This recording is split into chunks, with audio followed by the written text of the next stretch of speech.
Okay, I'm Trip. This is Troy. Okay. We're with Georgia Herps. And today we're going to show you how to pick out a good snake. We got these snakes at Repticon Atlanta 2010. So, yeah. Here's my baby albino Burmese. She's a pretty calm baby. She hasn't bit anybody yet. And, well, this is her cage set up. She hides behind this log most of the time. Have just different types of bedding in there right now. But we're going to get some new ones. And the way you can tell that a snake's healthy is make sure it's not inbred or anything. And make sure its skin is pretty tight, not loose. But when you get a baby snake like this, don't pick it up by its tail or anything because it's probably pretty fragile. But all of these snakes are pretty docile. Haven't tried to bite anybody yet. Okay, so when you're choosing your first snake, usually your parents might not say yes. You could try a corn snake at first when they don't have teeth at first. They're pretty docile. You can get them in a variety of colors. And or you could try something like a red-tailed boa. They're pretty docile also. But you want to make sure that you can tell that they're unhealthy if you can feel their spine.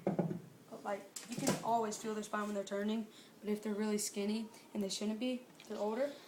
I wouldn't start off with a python. I think they're kind of aggressive. I mean, not always. But I'd start off with either a boa or a corn snake, a milk snake, something like that. Maybe a king snake. But something like that. A lot of people start out with ball pythons because usually instead of biting, they just roll into a ball when they're threatened. But if you get them from a pet store, all the ones I've had have been aggressive and struck at glass. It's better to get them from a breeder. Yeah, don't get them from pet stores. Get them from us. Yes. GeorgiaHerps.com. GeorgiaHerps.webs.com. Okay, this is our beautiful pastel ball python. Male. He had to trade 3, Colombian red-tailed boas. yeah, plus $20 to get this from the Repticon Atlanta. Really pretty snake.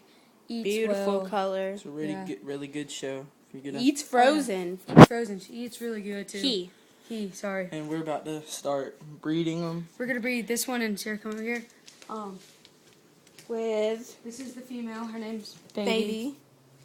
And she's in a ball right now because quite she is mostly always frightened. We aren't really comfortable with her yet, but we will be.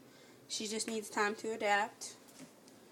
As you can see, her cage, it's bigger. She has 2 logs and a big water bowl that she likes to submerge herself in, mostly hide under the logs.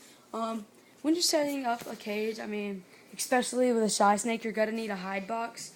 For something when they feel scared or frightened, they'll go under and hide. Always, even if you have a pretty not shy snake. Most ball pythons are shy snakes. Anything else? That's it. See, Anyone want to hold Baby?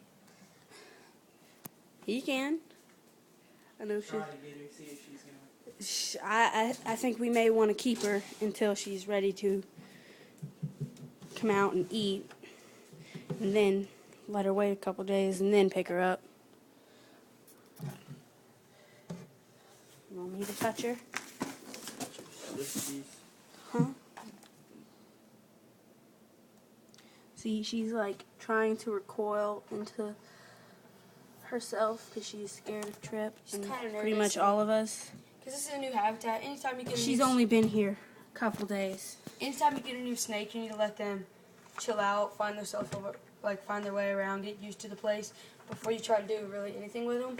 Once they get used to it, you need to hold them every day so they get more docile. Yeah, so they are familiar with human interaction and don't bite. It's pretty docile, but anytime you get a python, make sure you don't move your hand fast in front of their face. Like Troy. Or they will strike at you.